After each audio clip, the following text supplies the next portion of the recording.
kasuhan. At yan ang ulitin ko ha, I told you so, sinasabi ko na sa inyo, magiging kamoting kahoy ang Office of the Ombudsman kapag si Boying Remulla ang nilagay nyo dyan. Kaya we moved heaven and earth para hindi siya mailagay. Not for us, but for our country, para hindi masira yung institusyon natin. Brief, okay, and to the point. Wala nang commentaries, okay? Okay, who's first? Wala. Oh, sige.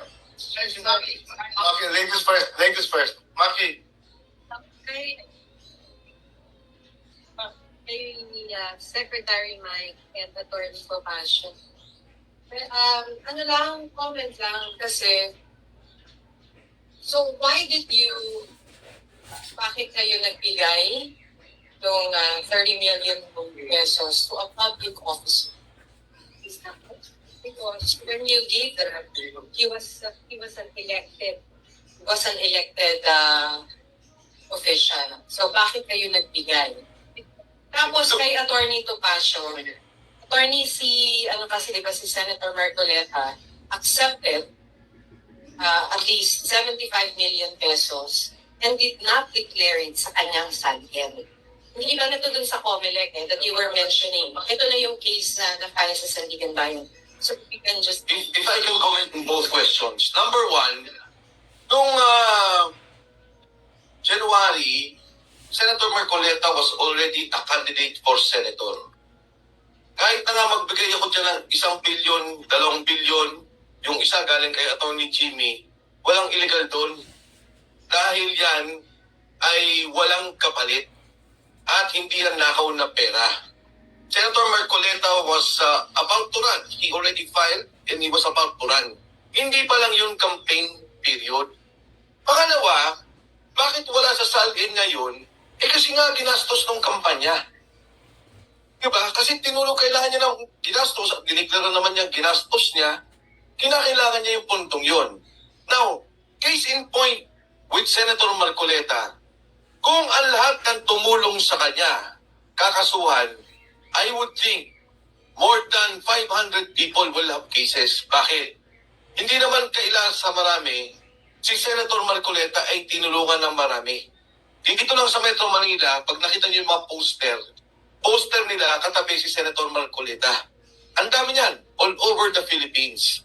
At yan, yung pinipilit nila na gawing plunder, susundan ko, papatulang ko yung ginagawa nila.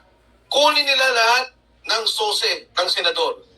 From former Senator Vicente Soto, Tito Soto, kala Senator Ping, Senator Risa, lahat ng nag-donate, pagdugtong-dugtongin nila at i-file din nila. Dahil it was as simple as that. Pili-pilit lang nila dahil gusto nilang tumahimik ako at tumahimik si Dante Marcoleta. In response to that, I'm not authorized to speak on behalf of Senator Marcoleta. No? Kaibigan natin yan, pero hindi ko siya kliyente.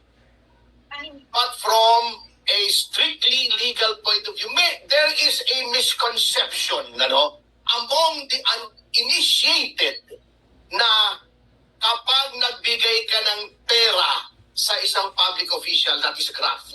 That is not the case. May qualification yan. By reason of his office.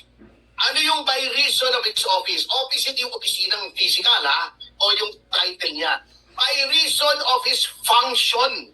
Office can also mean function. Google niyo yan sa Merriam-Webster's dictionary kung anong ibig sabihin ng office. Yun po ang ginamit ng batas. By reason of his office, by reason of his function. What do you mean by that? Binigyan mo siya ng pera kasi may gusto kang gawin na within his powers nakapalit ng pera. Okay.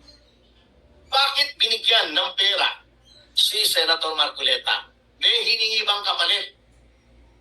It is not by reason of his office. It is by reason of his candidacy. Okay?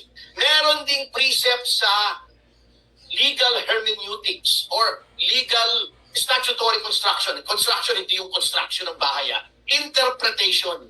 Ang batas, kapag iyong ini-interpret, hindi mo ini-interpret in a vacuum or in isolation. Titignan mo yung related and Corrupt Practices Act. Hindi pwede tumanggap ang any public official by reason of his office. Anong nakalagay sa Omnibus Election Code? Allowed ang contributions up to a certain point kasi merong spending limit per voter per constituency. Probinsya, lungsod, distrito, nationwide.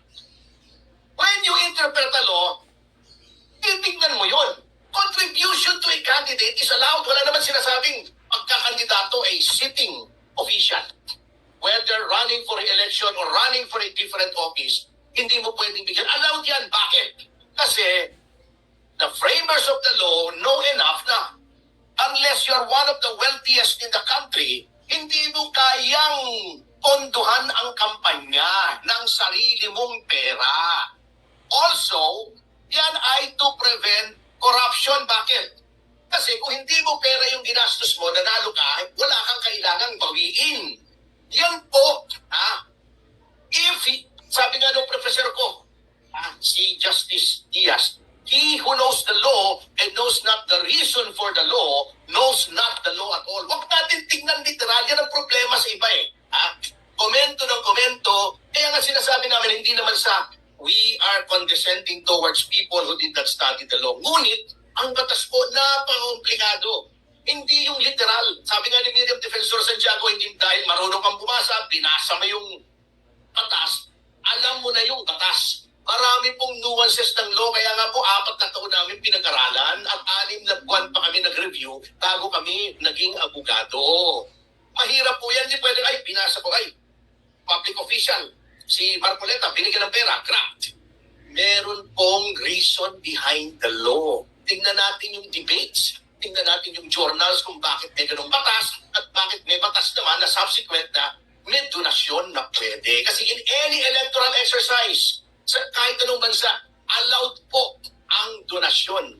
In fact, sa Amerika, merong counterpart, yung gobyerno na nagbibigay siya ng pera para tumakbo ka, para hindi ka na mahurakot.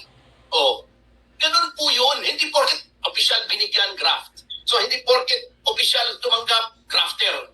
Hindi po ganun kasimple yun. Things are not as simple pagdating sa batas. So, yun po yung sinasabi namin. Tama si kasamang Mike, kung lahat ng tumanggap ng kontribusyon ay may plunder, tignan natin lahat ng SOSE. Huwag mo sabihin hindi tumanggap si Soto, si Lacson. Di ba? Bakit hindi plunder yun? Di ba nakaupo sila? Si Lacson yata hindi, ano? May SOSE sila. May SOSE sila. Kung yung nakaupo, lahat na nakaupo na nagre-election o tumakbo ng ibang posisyon ay crafter o plunderer pag tumanggap ng pera, ang dami niyan. Kasuhan nyo lahat. Hindi pwedeng selective ang justice. Hindi pwedeng kung sino lang kasuhan. At yan ang ulitin ko I told you so. Sinasabi ko na sa inyo, magiging kamoting kahoy ang Office of the Ombudsman kapag si Boying Remulla ang nilagay nyo dyan. Kaya we moved heaven and earth para hindi siya mailagay. Not for us, but for our country, para hindi masira yung institusyon natin.